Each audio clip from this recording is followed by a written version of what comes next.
What's the deal? Keep it real, man. It's the boy CJ, Mr. 9700, voice of the East Side. Like, comment, and subscribe.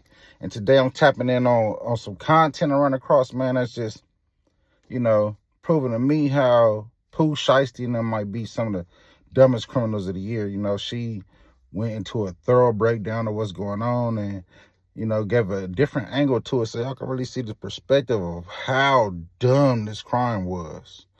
But I ain't gonna hold y'all up too long. I'm gonna let y'all tap into the content and let me know what y'all think. I feel like the number one rule would be don't commit crimes while wearing an ankle monitor.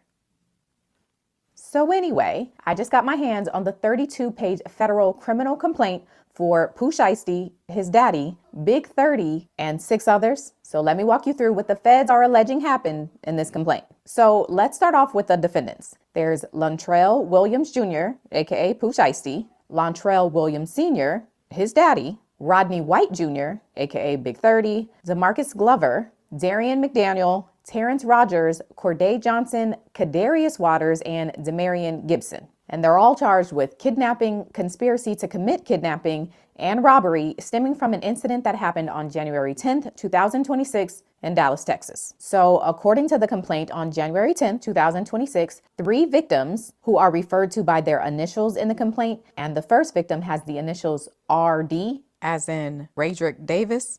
I'm Raydrick Davis, but the ladies call me Gucci, baby. MM and BP. It says they all flew into Dallas for what they thought was a business meeting. Lontrell Williams Jr., Pooh Shiesty, was signed to RD's label 1017 since around 2021. Okay, so it's clear RD is Gucci Mane. So I'm just gonna say Gucci.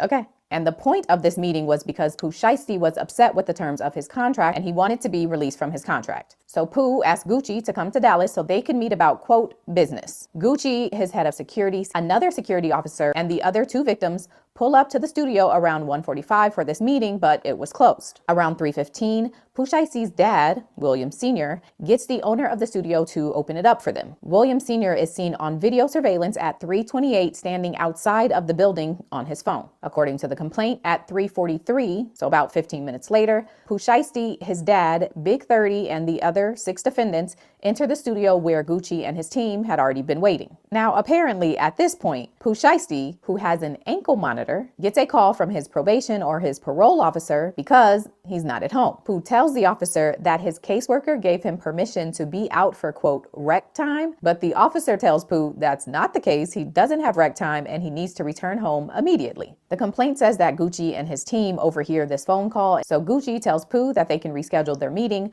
but Pooh says he wants to talk to Gucci privately. So the 2 of them go into a separate recording room, and according to the complaint, Pooh brings out a contract termination or contract release document and tells Gucci to sign it. Gucci says he doesn't want to sign the document, and so the complaint says the 2 of them begin arguing. Pooh then tells Rodney White Jr., who again is Big 30, to get his bag, and when Big 30 returns with the bag, Pooh allegedly pulls out a black AK-style pistol, points it at Gucci, and then demands he signs the contract release. Gucci then signs, and while he's doing that, William Sr. and Big 30 guard the door of the recording room so that Gucci can't leave. According to the document, after Gucci signs the document, Pooh allegedly takes Gucci's wedding ring, his watch, earrings, and his cash from him. Gucci apparently forgot to date his signature, and so after reviewing the document, Pooh gives him the document back so he can add the date, and then they're all good. Now, when they are exiting that recording room, the other defendants who were still in the main studio area pulled out their weapons and allegedly demanded the other victims to give them their stuff. The document says victim PB was pushed onto a couch in the control room while an individual named as CMO Damfu searched his pockets and stole his wallet. BP's 1017 chain and a necklace were also stolen from him by someone he knew as Glizzy 375. The document says BP was also able to identify someone he knew as Baby Slime 375 and another individual he knew as KD. Now, during this incident, the complaint alleges that MM, the other victim, was choked from behind to the point of nearly losing consciousness, resulting in him having scratches on his neck and wrist. MM's Rolex watch, a Louis Vuitton bag containing multiple other high-dollar watches, his Apple AirPod headphones, and his wallet were all stolen from him, but he happened to have an Apple AirTag located in the Louis Vuitton bag, and so he provided that to law enforcement, which were able to track the last known location. And then, according to the complaint, Pooh Shiesty pointed the barrel of the firearm to the back of BP's head and orders him and Gucci to leave the studio. According to law enforcement, video surveillance shows the defendants leaving the building at approximately 4:58 p.m. So that's the outline of what the feds say happened at the studio. So now let's get into some of the evidence law enforcement says they have to show that these defendants committed this crime. And it starts with some surveillance videos recovered from another building in the area. That video shows a white Buick Enclave, a black Dodge Charger Hellcat, and a black Dodge Ram all pulling off shortly after the incident. And according to police records, Rodney Wright Jr.'s father owns a 2020 Dodge Charger Hellcat bearing a Tennessee license plate. And the Buick that was with the cars was actually a rental car. And after getting a subpoena for records from Hertz, law enforcement learns that Lontrell Williams Sr. rented the car on December 29, 2025 with a return date of January 11, 2026, the day after this incident. Next up, the document goes into Pooh Shiesty's ankle monitor. The document notes that Pooh Shiesty had just been put on house arrest on October 31st, 2025 for a firearms charge. And a part of his conditions for this house arrest was that he would not possess any deadly weapon or knowingly be in the company of a person possessing the same. It also notes that he was required to wear an electronic monitoring device, and that same monitoring device confirmed that he was at or near the location of this incident around the time of this incident. Next up, the document talks about a trip Lontrell Williams Sr. took to Staples around 1:15 on the day of the incident. Now remember, Gucci and his team didn't get inside the studio until around 3:15, and according to this complaint, at approximately 1:50 p.m., Williams Sr. was seen on video entering a Staples. His rented Buick Enclave can be seen on surveillance video parking near the front of the store, and then when Williams comes into the store, he goes directly to the copy printer machine. And so investigators are alleging that due to the timing of this Staples trip, they believe Williams Sr. was there to print off the contractual release that he later presented to Gucci at the studio.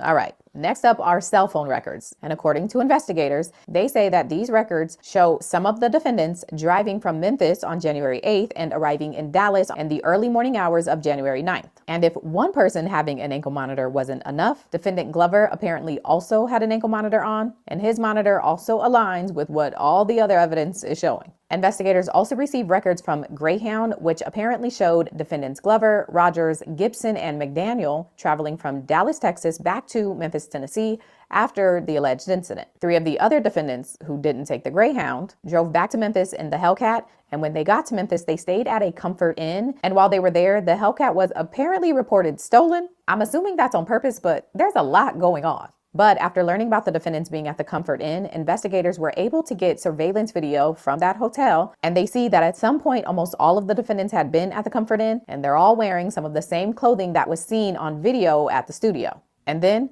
investigators were able to lift some fingerprints off of cups that were left in the studio, and they matched those to defendant Gibson and defendant Rogers. Now, after all of that corroborating evidence, law enforcement says they then used Instagram to help identify some of these defendants. First up was Pooh Shiesty, who was easily identifiable because all of the victims knew his real name and his stage name. And then when it comes to Lontrell Williams Sr., they all knew that he was Pooh Shiesty's dad. The document says all 3 victims were able to identify Rodney White as Big 30. And because some of these defendants made posts on Instagram shortly after the incident, that also helped law enforcement. For example, victim BP knew Rogers as his Instagram page, Damfool375. And after law enforcement was able to match his pictures to his state ID, they figured out his name. But in addition to that, Rogers was also seen on Instagram wearing a Rolex that appeared to be similar to the one stolen from MM. And then there's defendant Glover, whose Instagram name is Twin CMO, and his Instagram account later posted stories of him having a Rolex, a large amount of cash, and tagged Dallas, Texas as his location.